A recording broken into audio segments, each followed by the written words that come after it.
Meet ಅಣ್ಣ ಏನ್ ಗೊತ್ತಾ, ಇವ್ರ ಯಾರು ನಾವ್ಯಾ ಕಡೆ ಅದ್ಬೇಕು ಮೀಟು, ಅವನ ಯಾರು ತಂಗಲ್ ಮಾತಾಡಕ್ ಕೇಳ್ತೀರಾ ಅಣ್ಣ? ಮೀಟು ಇಲ್ಲ ನಾವು ವೀಟು. ಯಾಕೆ ಮೀಟು ಅಂತ ಯಾರು ಹೇಳದವನು? ಇದು ಕನ್ನಡದಿಂದ ಸ್ಟಾರ್ಟ್ ಆಗಿ ಕೇಳ ಅದೆಲ್ಲ. ಆಮೇಲೆ ಏನಂದ್ರೆ ಇವತ್ತಿನ ದಿನ ಒರಿಜಿನಲ್ ಆರ್ಟಿಸ್ಟ್ಗಳು ಯಾರು ಮೀಟು ಹೇಳಲ್ಲ. ಈ ಬುಡುಬುಡಿಕೆ, ಈ ಟಾಮಿ, ಈ ಇವ್ರು ಆಡ್ಕೊಳ್ಳೋದು ಕರ್ದ ಗಿಂಟ ಅಂತ. ಗಿಂಟದು ಕರ್ದ ಯಾರು ಇಲ್ಲ, ಅವ್ರವ್ರ ಟೆನ್ಷನ್ ಅವ್ರವ್ರಿಗೆ ಇರ್ತದೆ ಅಲ್ಲ. ಪ್ರೊಡ್ಯೂಸರ್ ಕರ್ದ, ಹೀರೋ ಕರ್ದ, ಯಾರು ಕರೆಯಲ್ಲ. ಅವರೇ ಕರೆದ್ರು ಯಾರು ಹೋಗೋ ಪರಿಸ್ಥಿತಿ ಇಲ್ಲ ಇವತ್ತು. ಅದರಿಂದ ಮೀಟು ಗೀಟು ನಮ್ಮ ಚಿತ್ರರಂಗದಲ್ಲಿ ಇಲ್ಲ. ಯಾರು ಅದು ಇಟ್ಕೊಳ್ಳಬೇಡಿ. ಆಮೇಲೆ ಯಾರು ಅದ್ರ ಬಗ್ಗೆ ತಲೆನೂ ಕೆಡ್ಸ್ಕೊಬೇಡಿ. ಯಾವ ಬುಡುಬುಡಿಕೆ ಟೈಮ್ ಪಾಸ್ ಬರ್ತಾರೋ ಅವ್ರಿಗೆಲ್ಲ ತಲೆ ಕೆಡ್ಸ್ಕೊಬಾರ್ದು. ಸಿನಿಮಾಗಳು ಮಾಡೋಕು, ಒಳ್ಳೊಳ್ಳೆ ಸಿನಿಮಾ ಬೆಳಿಬೇಕು, ಮಾಡೋಣ. ಇದನ್ನ ಆಲ್ರೆಡಿ ನಮ್ಗೆ 6 ವರ್ಷ ಮುಂಚೆನೆ ಮೀಟು ಬಂತು ನಮ್ಮ ಕನ್ನಡ ಚಿತ್ರರಂಗಕ್ಕೆ.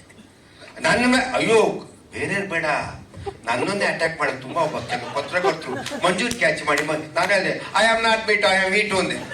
ಅವಳು ಬಂದ್ರೆ ನಾನು ಬರ್ತೀನಿ, ಅವಳು ಬರ್ದೆ ನಾನು ಯಾಕೋ ಬಂದ್ರೆ ನಾನು ಯಾಕೆ ಬರ್ಲಿಕ್ಕೆ ಯಾರು ಹೇಳಲ್ಲ. ನಾನು ಒಬ್ಬರಾಗ ಹೇಳಿದೆ ಭಯ ಏನಿದೆ ರೀ ಪ್ರಪಂಚ. ಆಮೇಲೆ ಈ ನಮ್ಮ ಚಿತ್ರರಂಗ ಒಂದೇ ಅಲ್ಲ, ಪ್ರತಿಯೊಂದು ಏನೇನು ಇರ್ತದೆ ಇಟ್ಕೊಳ್ಳಿ, ಅದು ಯಾರೂ ಇಲ್ಲ. ಅವ್ರವ್ರ ಅನಿಸಿಕೆ, ಅವ್ರ ಅಭಿಪ್ರಾಯ ಇದ್ರೆ ಕೋಆಪರೇಷನ್ ಹೋಗ್ತಾರೆ, ಯಾರು ಬೇಡ ಅನ್ನಲ್ಲ. ಅದನ್ನ ಮೀಟು ಇವನ್ಗೆ ಯಾಕೆ ಮೀಟು ತಗೊಂಡು ಅವ್ರವ್ರು ಹೋಗ್ತಾರೆ. ಆಮೇಲೆ ನಮ್ಮ ಚಿತ್ರರಂಗ ಪ್ಯೂರ್ ತುಂಬಾ ಚೆನ್ನಾಗಿದೆ, ವೆರಿ ಗುಡ್, ರಿಲೇಶನ್ಶಿಪ್ ಚೆನ್ನಾಗಿದೆ, ಎಲ್ಲ ಚೆನ್ನಾಗಿದೆ. ನಾವೆಲ್ಲ ಒಂದೇ ಮನೆಯವರು. ಸಿನಿಮಾಗಳು ಬೆಳಿಬೇಕು, ನಮ್ಗೆಲ್ಲ ಒಳ್ಳೆ ಸಿನಿಮಾಗಳು ಬರಬೇಕು. ನಮ್ಗೆ ಯಾವ ಕಲಾವಿದ್ರ ಬಗ್ಗೆ ಇಲ್ಲ, ಯಾವ ನಿರ್ದೇಶಕರ ಬಗ್ಗೆ ಒಂದು ಮನವಿ, ಒಂದು ಪ್ಲಾನ್ ಹಾಕೊಂಡ್ರೆ ಕರೆಕ್ಟಾಗಿ ಅಚ್ಚುಕಟ್ಟಾಗಿ ಬೇಬೇಕು ಸಿನಿಮಾ ಮಾಡಿ ಮುಗಿಸ್ಕೊಡಿ ಅಂತ. ಇವತ್ತು ಸಿನಿಮಾ ವೇಸ್ಟೇಜ್ ಮಾಡ್ತಿದ್ರೆ ಸಿನಿಮಾ ಅರ್ಧ ಗೆಲ್ತೀವಿ. ಇಷ್ಟುದ್ದ ತೆಗೆದು 2 ಗಂಟೆ ತೋರಿಸ್ತಾರೆ.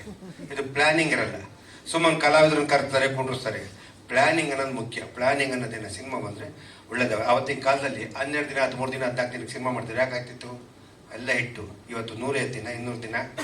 ಆಮೇಲೆ ಇವತ್ತಿನ ಪ್ಯಾನ್ ಇಂಡಿಯಾ ಅಂತ. ಯಾವ ಪ್ಯಾನು ಇಂಡಿಯಾನೇ. ಪ್ಯಾನ್ ಇಂಡಿಯಾ ಅಂದ್ರೆ ಏನಂದ್ರೆ ಎಲ್ಲಾ ಭಾಷೆಯಲ್ಲಿ ಎಲ್ಲಾ ತರ ಶಾರ್ಟ್ ತೆಗಿಬೇಕು, ಅದು ಪ್ಯಾನ್ ಇಂಡಿಯಾ. ಕೆಲವು ಸಿನಿಮಾ ಆಗುತ್ತೆ, ಅದು ಖುಷಿ ಪಡೋಣ. ನಾವು ಇವತ್ತು ನಮ್ಮ ಚಿತ್ರರಂಗ ಎಲ್ಲೋ ಮಟ್ಟದಲ್ಲಿ ಬೆಳೆದ ಅದಕ್ಕೆಲ್ಲ ಖುಷಿ ಬಿಡೋಣ, ಯಾರು ಹೊಸಿ ಪಡೋಣ. ನಮ್ಮ ಚಿತ್ರರಂಗ ಒಳ್ಳೇದಾಗ್ಲಿ, ಎಲ್ಲರೂ ಒಳ್ಳೇದಾಗಲಿ ಅಂತ ಹೇಳ್ಕತ್ತಿ. ಒಬ್ಬ ನಿರ್ಮಾಪಕ ಉಳ್ಕೋಬೇಕು, ಉಳ್ಕೊಂಡ್ರೆ ಸಿನಿಮಾ ಮಾಡೋದು.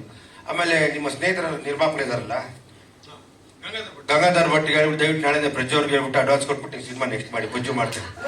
ಬಜ್ಜು ತುಂಬಾ ಕೋಪರೇಷನ್ ಬರ್ತಾರೆ, ವೆರಿ ಗುಡ್. ಈಗ ಒಳ್ಳೆ ಮಾಡ್ಬೇಕು, ದಯವಿಟ್ಟು ಹಂಗಂಗೆ ಕೈ ಏನಾರ ಇದ್ರೆ ಏನಾದ್ರು ನಿಮ್ ಫೈನಾನ್ಸ್ ಬೇಕಾದ್ರೆ ನಾವೇ ಕೊಡ್ತೀವಿ, ತಲೆ ಕೆಸ್ಕೊಡಿ. ಓಕೆ ಬಜ್ಜು ಮಾಡಿ ಒಳ್ಳೇದಾಗ್ಲಿ ಅಂತ ಹೇಳಕ್ಕೆ. ಆಲ್ ದ ಬೆಸ್ಟ್ ನಿಮ್ ಟೀಮ್ಗೆ. ಸಂಜು 27ನೇ ಬರ್ತಾ ಇದೆ, ನಾವು ಥಿಯೇಟರ್ ನೋಡ್ತೀವಿ. ಸಂಜು ಗೀತಾ ತರ ದೊಡ್ಡ ಹಿಟ್ಟಾಗ್ಲಿ ಅಂತ ಕೇಳ್ಕೊತೀವಿ.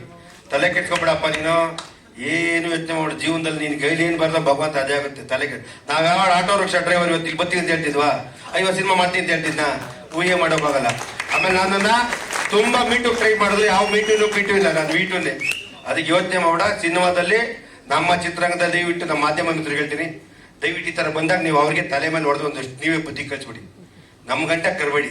ಅವ್ರು ತಂದ ತಕ್ಷಣ ನೀವು ಫೋಕಸ್ ಮಾಡಾಕಿ ಇದೆಲ್ಲ ಮಾಡಬೇಡಿ ದಯವಿಟ್ಟು. ಯಾಕಂದ್ರೆ ನಮ್ದು ಆಲ್ರೆಡಿ ಪಾಸ್ ಆಗ್ಬಿಟ್ಟಿದೆ. ಆ ಗ್ಯಾರೆ ಮೀಟು ದಾಟ್ ಬಂದ್ಬಿಟ್ಟಿದ್ದೀವಿ.